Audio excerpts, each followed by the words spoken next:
حضرت عمر فاروق رضی اللہ عنہ لا یو سړی راغی شکایت یې وکړ وی صاحب زوی ووالمه وی زوی دې څه شو ورشه مال یې راوله زوی یې وله راوسته چې یې راوه زوی سره یې غټ کوتک دی لکه د کټ د بازو عمره د دې سړي دا سر خوږو وینه ترې بېده زوی سره یې غټ کوتک دی خپې هم د خاورو څخه د خیرو ډکې دي خپې بلې خپې شلېدلې جامې او مخ او لاسونه هم د خاورو ډک هلکه ته مونځ نه کې او دس نه کې وی صاحب زه خو نه مونځ پېژنم او نه اودس پېژنم دا پلار دی دی او جی دا دی ولی والی دی وی صاحب زه خو په دې نه پوهېږم وی دا چې زه لوی شوم دې پلار دا کوتک هم راکړه او خره هم راکړل وی زه بوزه او د خره سره وه په ځنګل کې نو د خره بوزم کله شپې راځم او کله په دویمه درېیمه شپه راځم د خره سره هم نه راته پلار مونځ خولی دی نه اودس خولی دی دغه ځم او راځم ډوډۍ خورم او خره بوزم او خره سره وی دا پلار دی ولی وو وی صاحب دا خره چې زما کله په جګړه شي دا بیا نه خلاصېږي نو دې پلار راته چل خولی دی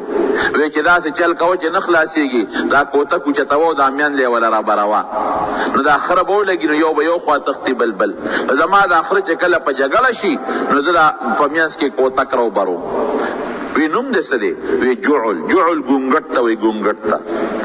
هلکه دا نوم دله چې اخې دی وی دا مې دی باباجي ښودی ظالمه تا دې زوی له جعل ګونګټ نوم ایښوده چې در پیغمبر د صحابي نوم دی یاد نو چې دا نوم دې وله کېښوده وی دغسې خرو هم یو خو تښتي بلبل وی نن چې کور ته رالم بیبي او بابا مې په جګړه یو بل یې د ګریوان نه نیولي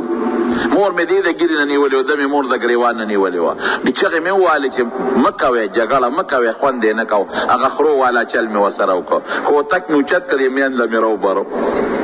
د بدقسمتۍ نه مې د پلار کپره ولګېده هغه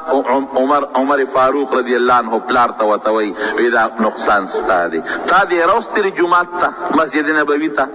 ده ته دې دا ویلي چې پلار څه ته وایي مور څه ته وایي د پلار څه حق دی د مور څه حق دی دغه ټول عمر پې خره سره مونځ او دس دې ورته نه دی ښولی نو څه غلطي ګورې زمونږ هم ده مونږ له پکار چې خپلو بچو ته دین وښایو قرآن ورته وښایو احادیث ورته وښایو د حضور پاک واقعات ورته ذکر کو د صحابو اخلاق او د هغې په واقعات پې خبر کو دارنګې زنانه مونږ په دې خبر کو دا انتهایی ضروری دی دا به خبره کلکم راع وکلکم مسئول عن رعیته تا نه به خدای د دې بچو نارینه او زنانو د دواړو تپوس کوي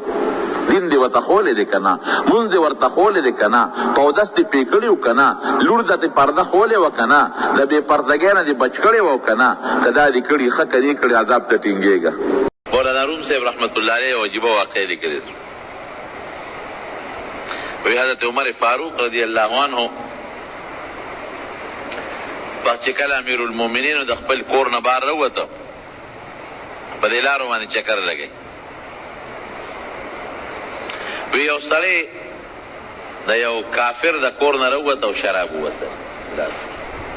بوتل کې شراب مولانا روم صاحب وایي چې دغې سړي حضرت عمر ولیده نو پرپرپي شو چې خدایا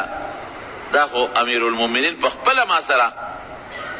شراب ولیده بل ګوا ته مجد نشته او عمر نه خو خلک یېرېدل په میلونو لرې به ته خلک یېرېدل دا به څه کوي هغې خوار لاسونه رپېدل هغه بوتل د شراب یې زر راواغې څادر یې دې ته وکړو او ترخ کې ومنډه اوس دې سره به څه کوم حضرت عمر ورمنډه کړې مټه یې کلکونه لکه لاس کې دی دا ترخ کې دې څه دي وی صاحب څادر صادر کس نے وی صادر کی جی بوتل نے بوتل دی صادر کیوں لے نغستے صرف بوتل کے وی جی پے دی پکے نو پے خلق پترخ کے صادر کی پٹائی صادر تے ولی تاو کردی وی جی گرم دی گرم دا دروغ جس گناہگار سڑی بیا دا دروغ مجی بچل وردی وی جی گرم دی نو ما زکا صادر کے امندل وی خطر ہو باسا هغه ولیدل کنه چې شراب ګوره دغه کور نه راویستل چې بوتل صادر یې د سنګلر کا او بوتل لګو دی بوتل اور دی تاو ته خېږي ګوتې یوړې بوتل ولا لاس وځو او په وټل باندې بوتل پریوت چې پریوت بوتل مات شو پېته بیږي او لوخاله کوي بڑاس کوي حق حیران خدای پاک دا سوچو اصلي دا ویل کا رښتیا وایا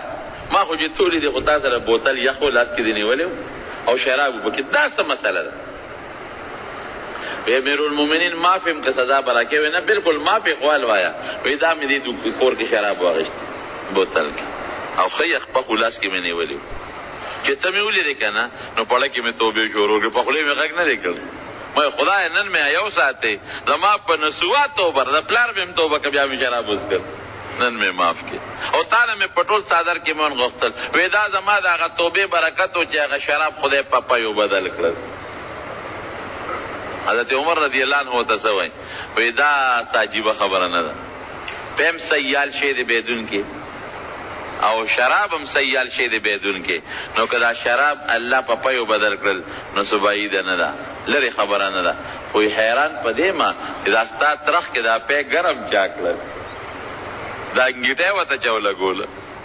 تا وی ګرم دي نو خدای دله په پیو هم بدل کړل درله ګرم هم کړل دا د توبې برکت زما د قسمی د انسان په توبه الله ډېر خوشحالېږي